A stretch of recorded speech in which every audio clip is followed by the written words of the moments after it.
శేఖర్, ఇదిగో pant shirt ఇస్తున్నా. మా మరదల పెళ్ళికి వచ్చిన వారంతా నా వైపే చూడాలి. అలా ఉండాలి నీ పనితనం. టైలర్, మంచి బట్టలు సెలెక్ట్ చేసుకొని తెచ్చారండి. సినిమా హీరోలకు కుట్టేది కూడా నేనే. శేఖర్, అందుకే కదయ్యా నీకిచ్చాను. శేఖర్ మరుసటి రోజు వచ్చి బట్టలు వేసుకొని, ఏంటయ్యా షర్టు సగమే కుట్టావు? టైలర్, అది కొత్త ఫ్యాషన్ సార్. శేఖర్, మరి మిగిలిన క్లాత్ ఏం చేశావు?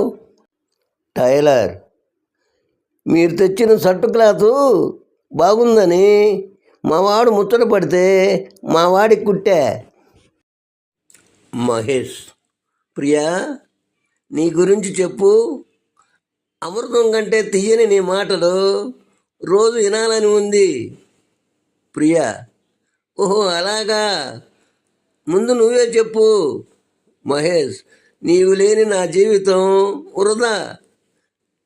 నిన్ను చూడకుండా ఉండలేకపోతున్నాను ప్రియా. ప్రియా, నీ మాటలు నన్ను మైమరిపించేస్తున్నాయి. అది సరే కానీ మహేష్, నీ ఆస్తిపాస్తులు వివరాలు చెప్పు. మహేష్, నాకు ఆస్తులు అంతస్తులు లేవు. విశాలమైన హృదయం ఉంది. ప్రియా, నీ మనసు నీ దగ్గరే భద్రంగా దాచుకో. వస్తా. సరళ, ఆనంద్, మా ఇంట్లో మన పెళ్ళికి ఒప్పుకోవటం లేదు. నాకేరే సంబంధం చూసి బలవంతంగా పెళ్లి చేయాలనుకుంటున్నారు. కలిసి బతకపోయినా కలిసి చనిపోదాం. ఆనంద్, సరే బేబీ, నీవు లేకుండా నేను క్షణం కూడా బతకలేను.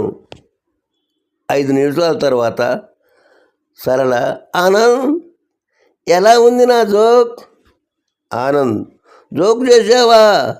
నేను పురుగు మందులు తాగి 4 నిమిషాలైంది కదే, దయ్యం మొహదానా.